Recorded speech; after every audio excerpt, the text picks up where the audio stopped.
जय शिवराय मित्रांनो. राज्यातील शेतकऱ्यांसाठी कृषी विभागाच्या माध्यमातून केंद्र शासनाच्या राज्य शासनाच्या विविध योजना राबवल्या जात आहेत आणि याच्यामधील एक महत्वाची अशी योजना म्हणजे एकात्मिक फलोत्पादन योजना केंद्र शासनाच्या माध्यमातून मोठ्या निधीसह ही योजना राबवली जात आहे. आणि याच्यामध्येच या वर्षी अल निनोचा असलेला प्रभाव लक्षात घेता या योजनेवरती मोठ्या प्रमाणात भर दिला जात आहे. मोठ्या प्रमाणात निधी या योजनेसाठी उपलब्ध करून देण्यात आलेला आहे आणि याच्याच अंतर्गत मुख्य जवळजवळ 29 बाबींकरता अर्ज करण्याचं आवाहन करण्यात आलेले आहे. त्या प्रत्येक बाबीच्या अंतर्गत पुन्हा त्याचं वर्गीकरण करून साधारणपणे 50 ते 60 बाबी शेतकऱ्यांसाठी आता उपलब्ध आहेत, ज्याचे अर्ज करून या योजनांचा लाभ घेण्याचं आवाहन करण्यात आलेले आहे. ज्याच्यामध्ये फवारणी यंत्र असतील, बागांसाठीचे कव्हर असतील, त्याचबरोबर वीडमॅट असेल, शेतकऱ्यांसाठी राबवल्या जाणाऱ्या कांदा चाळी असतील किंवा रायपनिंग चेंबर असतील, याचबरोबर पॅक हाऊस असतील किंवा रोपवाटिका असतील, अशा महत्वाच्या अशा बऱ्याच साऱ्या बाबी आहेत. याच्यामध्ये लहान रोपवाटिका 1 एकर पासून ते साधारणपणे 1 एकर पर्यंतची, ज्याला साधारणपणे 10 लाख रुपयापर्यंतचं अनुदान हे शेतकऱ्यांना दिलं जातं. मोठी रोपवाटिका 1 हेक्टर ते 2 हेक्टर पर्यंतची, ज्याच्या अंतर्गत शेतकऱ्यांना 24 लाख रुपयापर्यंतचं अनुदान दिलं जातं. याच्यामध्ये कृषी पदविकाधारक जे असतील त्यांना या ठिकाणी प्राधान्य दिलं जातं. शेतकऱ्यांसाठी फळबाग लागवडीच्या अंतर्गत strawberry, dragon fruit, passion fruit किंवा द्राक्ष, खजूर अशा किवी वगैरे बाबीचा याच्या अंतर्गत समावेश आहे. केळी, अननस, याचबरोबर केळी अननस टिश्यू कल्चर, आवॅकाडो, पपई, आळिंबी बीज उत्पादन केंद्र या बाबींचा देखील याच्यामध्ये लाभ दिला जातो. स्ट्रॉबेरी, ड्रॅगन फ्रूटसाठी वेगवेगळं अनुदान आहे. त्या ठिकाणी प्रत्येक हेक्टरनुसार त्याचा दर ठरलेला आहे.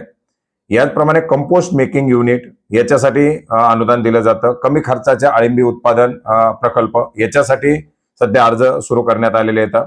महत्वाचं असे म्हणजे फुलाच्या लागवडीसाठी मोठ्या प्रमाणात शेतकरी इच्छुक असतात. तर याच्यामध्ये सुट्टी फुलं, दांड्याची फुलं, कंदवर्गीय फुलं याच्या अंतर्गत वेगवेगळे फुलांचा समावेश आहे. या फुलांच्या लागवडीसाठी सुद्धा साधारणपणे 20,000 पासून 1 लाख रुपयापर्यंत अनुदान दिलं जातं.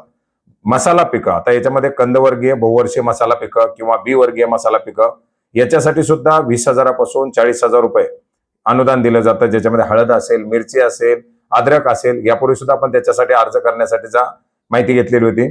याच्यानंतर सुगंधी वनस्पती असतील, इतर सुगंधी वनस्पती असतील, औषधी वनस्पती असतील, याच्यासाठी सुद्धा साधारणपणे 20,000 पासून 60,000 पर्यंत हेक्टरी अनुदान दिलं जातं. जुन्या बागाचं पुनर्जीवन, आंबा असेल किंवा इतर काही जुन्या बागा असतील तर त्याचं पुनर्जीवन करण्यासाठी, सामूहिक शेततळ्यासाठी, वैयक्तिक शेततळ्याचं आस्तरीकरण आहे, ज्याला साधारणपणे 75,000 रुपयापर्यंतचं अनुदान आहे.